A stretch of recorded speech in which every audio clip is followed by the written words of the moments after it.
Una fotografía circuló en redes sociales la noche del operativo. Mostraba a un segundo hombre esposado, distinto al capo que el gobierno confirmó.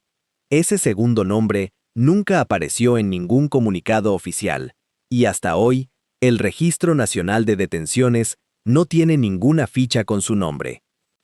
El sábado 1 de agosto de este año, el ejército mexicano detuvo en la localidad de Imbarácuaro, municipio de Los Reyes de Salgado, Michoacán, a Alfonso Fernández Magallón, alias Poncho, o La Quiringua, identificado por el gobierno de Estados Unidos como líder del Cártel de los Reyes. Lo capturaron junto con otras 2 personas, en posesión de armamento, municiones y droga. El secretario de Seguridad y Protección Ciudadana, Omar García Harfuch, confirmó la detención esa misma noche a través de sus redes sociales. Como resultado de una operación del ejército mexicano, personal de la defensa detuvo a Alfonso N. El detenido cuenta con una orden de aprehensión por los delitos de privación ilegal de la libertad y motín.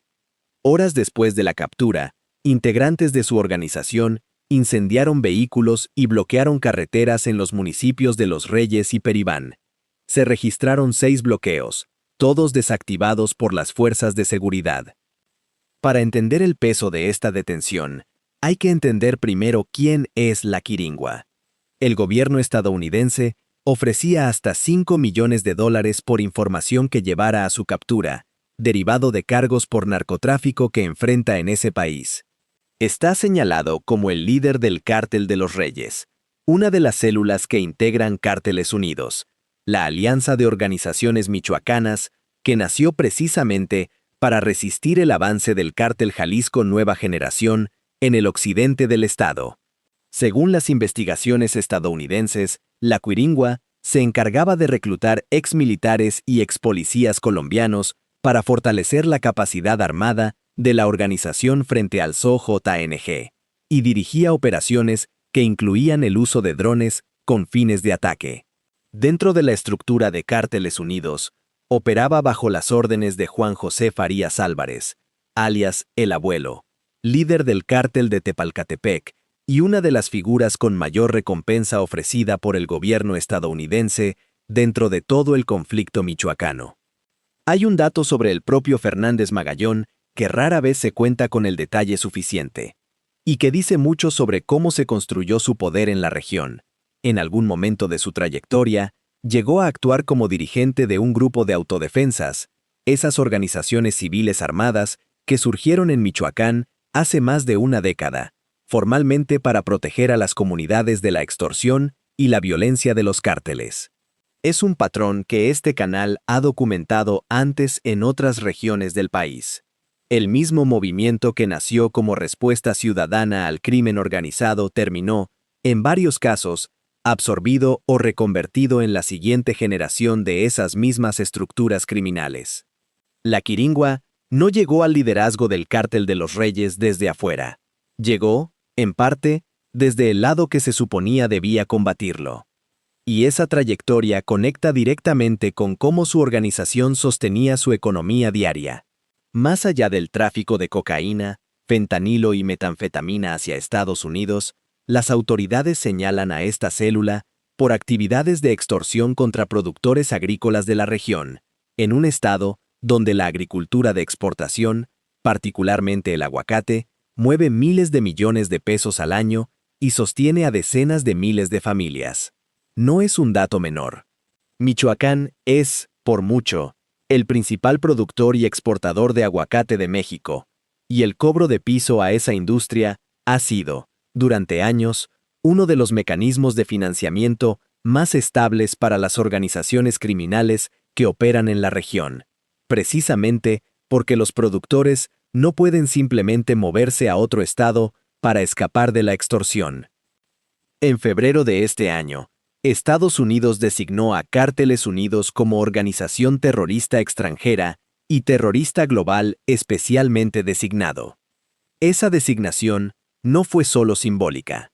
En julio de 2025, se hizo pública la acusación formal contra Fernández Magallón en una corte del Distrito de Columbia, por conspiración para el tráfico de drogas y delitos relacionados con armas de fuego. coincidiendo con el anuncio de sanciones del Tesoro contra los líderes de Cárteles Unidos y la oferta de recompensa por su captura. Es decir, el expediente que terminó en la detención de este sábado llevaba más de un año construyéndose en público, a la vista de cualquiera que quisiera seguirlo. Ahora, volvamos al dato con el que abrimos este video, porque es la parte de esta historia que ningún comunicado oficial ha explicado. La misma noche de la captura, empezó a circular en redes sociales una fotografía de un hombre esposado, distinto a la quiringua, que múltiples fuentes en la región identificaron como Luis Enrique Barragán Chávez, alias el R5 o Huicho, otro de los objetivos prioritarios de las agencias estadounidenses dentro de Cárteles Unidos. García Harfuch no mencionó a Barragán Chávez en ningún momento al informar sobre los resultados del operativo, y hasta el momento, el Registro Nacional de Detenciones no muestra ninguna ficha correspondiente a una persona con ese nombre. La única captura confirmada oficialmente, hasta ahora, sigue siendo la de Alfonso Fernández Magallón. Eso deja la fotografía exactamente donde está, sin confirmar y sin desmentir. No sabemos si el R5 fue detenido esa noche y su proceso está siendo manejado bajo un protocolo distinto, si la imagen corresponde a otra persona, o si circuló como parte de la confusión informativa que suele acompañar a un operativo de esta magnitud. Lo único responsable es decir exactamente eso. Hay una fotografía, hay una identificación hecha por fuentes no oficiales, y no hay ninguna confirmación gubernamental. Este canal va a seguir esa pista, y, en cuanto exista información verificable sobre el paradero de Barragán Chávez, te la vamos a traer aquí. Lo que sí conviene poner en contexto es el momento exacto en que ocurrió esta captura. Apenas 48 horas antes, el 30 de julio, el ejército había detenido en Jalisco a Ramón Ángel Álvarez Ayala, R1, líder de la célula Los R's del SOJNG, y señalado como autor intelectual del asesinato del exalcalde de Uruapan, Carlos Manso. 2 capturas de alto perfil de organizaciones que están en guerra abierta entre sí en un lapso de 2 días. Eso no es una coincidencia operativa menor. Es una señal de que el aparato de seguridad federal está golpeando objetivos de valor en Michoacán sin importar de qué lado del conflicto interno se encuentren. Ese patrón tiene un precedente que conviene recordar, porque no siempre termina en calma.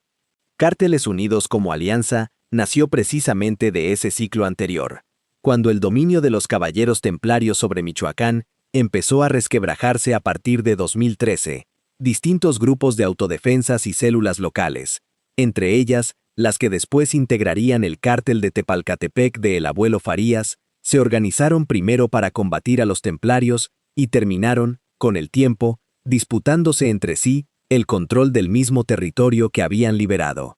Entre 2014 y 2015, cuando cayeron los principales líderes de los caballeros templarios, el espacio que dejaron fue ocupado casi de inmediato por esas mismas fuerzas reorganizadas como Cárteles Unidos, y, más adelante, por el CJNG, lo que derivó en uno de los ciclos de violencia más intensos que ha vivido la región en las últimas 2 décadas. Es la pregunta que ningún comunicado oficial contesta todavía. Si la quiringua deja un vacío dentro de Cárteles Unidos, ¿lo llena la propia organización de manera interna o lo aprovecha el CJNG, que lleva años presionando ese corredor desde Jalisco? Con El Abuelo Farías todavía libre, con la incógnita sobre el R5 sin resolver, y con el precedente de lo que pasó la última vez que cayó un liderazgo completo en esta misma región, la captura de la quiringua es, sin duda, un golpe significativo. Pero reducir la historia a «cayó un capo más» deja fuera justo las preguntas que definen lo que viene después. Y esa es la pregunta que te dejo para los comentarios. Con el abuelo todavía operando y la duda sin resolver sobre si el R5 también cayó esa noche, ¿crees que esta captura debilita realmente a Cárteles Unidos o simplemente abre la puerta a que el CJNG intente aprovechar el momento para avanzar en el occidente de Michoacán?